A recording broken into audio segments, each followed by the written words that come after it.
நன்மைகளின் தெய்வம் உங்களோடு இருக்கிற தேவன். பாருங்க, நீங்க அநேக காரியங்கள குறித்து சிந்திக்கலாம்.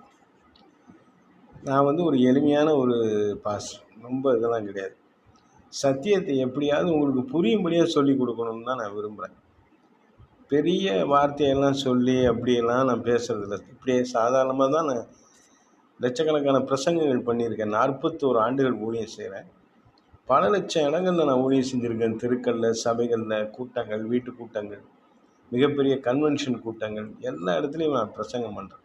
இலகுவாக மக்கள் புரிகிற லாங்குவேஜ், மக்களுக்கு புரியும்படியான கான்வர்சேஷன். இந்த மக்களுக்கு புரிஞ்சிக்கணும். நம்ம எப்படியாவது நம்ம சொல்கிற விஷயம் போய் ஜனங்களை போய் சேரணுங்கிறது தான் நம்முடைய இலக்கு. இப்போ நீங்கள் என்ன செய்கிறீங்க? உங்களுடைய ஜெபமும் கர்த்தர்கிட்ட சாதாரணமாக சொல்லலாம். நீங்கள் ஏதோ பெரிய வார்த்தையெல்லாம் போடணும், வசனத்தெல்லாம் எடுத்து வச்சு கிளைம் பண்ண இந்த சட்டத்தின்படி ஐபிசி செக்ஷன்லாம் பேச வேண்டிய கோர்ட் இல்லை. கர்த்தர் உங்களுடைய தகப்பன். உங்களுக்கு என்ன மொழி தெரியுதோ, என்ன உங்கள் மனசில் இருக்கோ அதை அப்படி சொல்ல போகிறீங்க.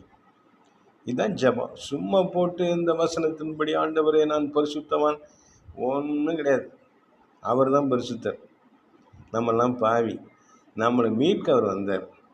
நம்மளை பரிசுத்தராக்குறது அவருடைய சித்தம், அவருடைய விருப்பம். அதை நோக்கி நம்ம போயிட்டுருக்கோம். ரொம்ப நீ பாவி கண்டம் பண்ணக்கூடாது. யாரும் உங்களை கண்டம் பண்ணி நீங்கள் சோர்ந்து போவாங்க. நீங்கள் பாவின்னு எல்லாருக்கும் தெரியும், உங்களுக்கும் தெரியும், எல்லாருக்கும் தெரியும். இதில் என்ன புதுசாக வருது? உங்களை பாவி பாவி.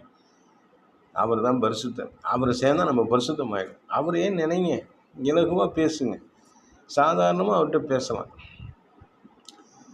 மனசில் இருக்கிறது அவர்கிட்ட சொல்ல போகிறீங்க. உங்கள் மொழியில் பேசுங்க. முன்னும் பெரிய வார்த்தை ஜாலம்லாம் பண்ண வேணாம், வார்த்தை அலங்காரம்லாம் வேணாம், மேடை அலங்காரம்லாம் வேணாம். ஆண்டவர்கிட்ட அப்படியே உள்ளத்தின் ஆழத்துலேருந்து பேசுங்க. கர்த்தர் உங்கள் ஜெபத்தை கேட்பார், உங்களை ஆசீர்வதிப்பார். உங்களை ஆசீர்வதிப்பது கர்த்தருக்கு பிரியம். நீங்கள் பரிசுத்தமாக இருக்கிறது தான் அவருக்கு பிரியம்.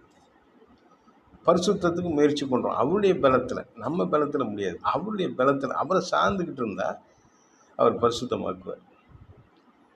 அவருக்கு பிரியமான பிள்ளைகளாக நம்ம இருக்கணும். அப்படி ராஜ்யத்தை இந்த பூமியில் கட்டி எழுப்பணும். என்ன பலவீனம் இருந்தாலும் அந்த பலவீனம் இன்றைக்கி மாறும். சந்தோஷமாக அல்லேலூயா சொல்லுங்கள் பார்ப்போம்.